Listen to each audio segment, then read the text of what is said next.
Verdade, Marco. E assim, eu li uma apuração feita pela Folha de São Paulo, inclusive, dando conta de que a imprensa, esses jornalistas que estavam lá, eles só puderam entrar porque a equipe de Donald Trump ali, né, o governo dos Estados Unidos insistiu, porque se fosse pelo Lula, sequer esse trecho nós teríamos. E para quem acompanhou toda essa conversa, que foi bem rápida, o incômodo do Lula começa justamente quando um dos jornalistas pergunta se o nome de Bolsonaro estaria na mesa de negociações.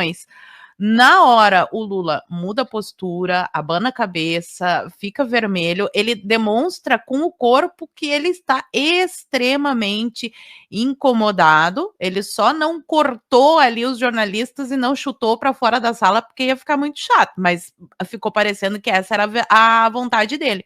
E aí o Donald Trump responde para o jornalista que fez a pergunta que isso não era da conta do jornalista. Teve até uma tradução errada da CNN, né? Dizendo que isso não era da conta dos Estados Unidos, não, mas o assunto Bolsonaro não era da conta da jornalista. E depois a gente vê aí por outras declarações, o próprio Lula acaba confessando que sim, o nome de Bolsonaro esteve nessa mesa de negociações. Agora, destacadamente aqui sobre Lula e os jornalistas, vale lembrar, porque às vezes o pessoal tem a memória um pouco fraca, que o Lula sempre detestou uma mídia livre, ele sempre detestou jornalistas que fazem perguntas espontâneas. O Lula só dá entrevistas, pelo menos aqui no nosso país, né, em ambientes controlados. Até as aparições em público que ele fez, as últimas, foram em fábricas ou em eventos da esquerda, né? Sempre ali um ambiente muito controlado.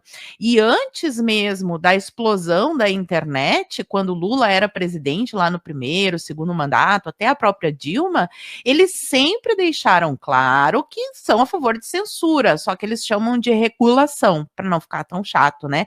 Hoje se fala muito da regulação das redes sociais, mas desde sempre uma das pautas do governo petista, que inclusive consta nos cadernos de tese das reuniões do partido, era fazer a regulação, entre aspas, ou seja, a censura da própria velha mídia.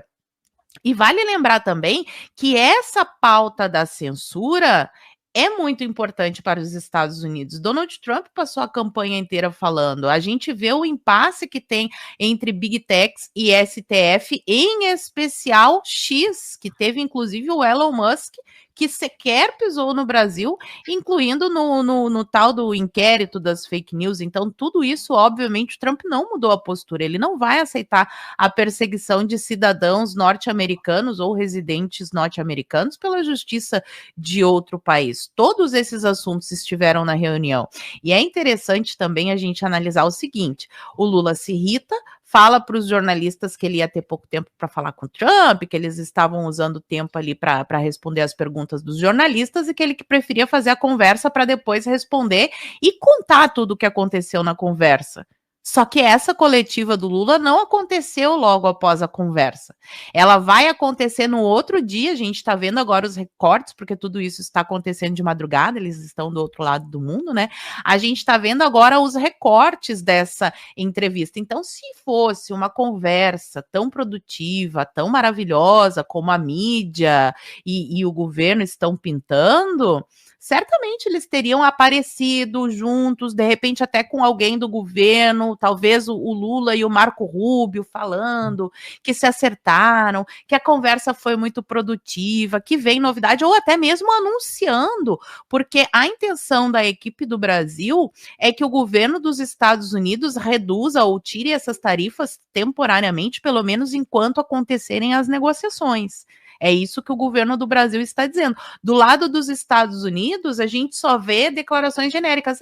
O Brasil vai muito bem se caminhar junto com os Estados Unidos. Esse problema dos juízes tem que ser visto. Eles sempre trazem essa conversa para o campo deles. Só mesmo quem é muito inocente ou muito fora da casinha para achar que o Lula vai conseguir piscar o olhinho para o Trump e que o Trump vai voltar atrás em tarifas ou até mesmo em sanções, como o Adriles falou no comentário comentário anterior dele. Essas sanções a violadores de direitos humanos dificilmente irão cair. Vale lembrar que o Padilha, o ministro da Saúde, foi sancionado por causa do programa Mais Médicos lá de trás.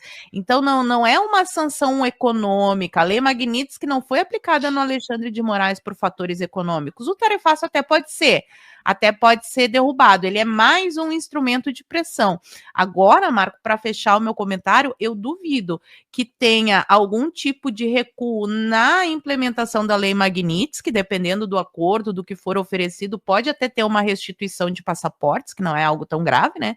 Mas Lei Magnitsky acho difícil. O tarifaço, sim, pode ser revertido, até porque é de interesse dos Estados Unidos, mas o que eu quero ver mesmo é o resultado palpável. Até agora a gente viu uma reunião para marcar outra reunião, que sempre é assim, foi o primeiro passo para começar a negociação. O Lula liga para o Trump, é o primeiro passo. Aí a equipe do Brasil vai para os Estados Unidos encontrar com o Marco Rubio e diz de novo que é o primeiro passo. Agora eles se encontram na Malásia e de novo é o primeiro passo.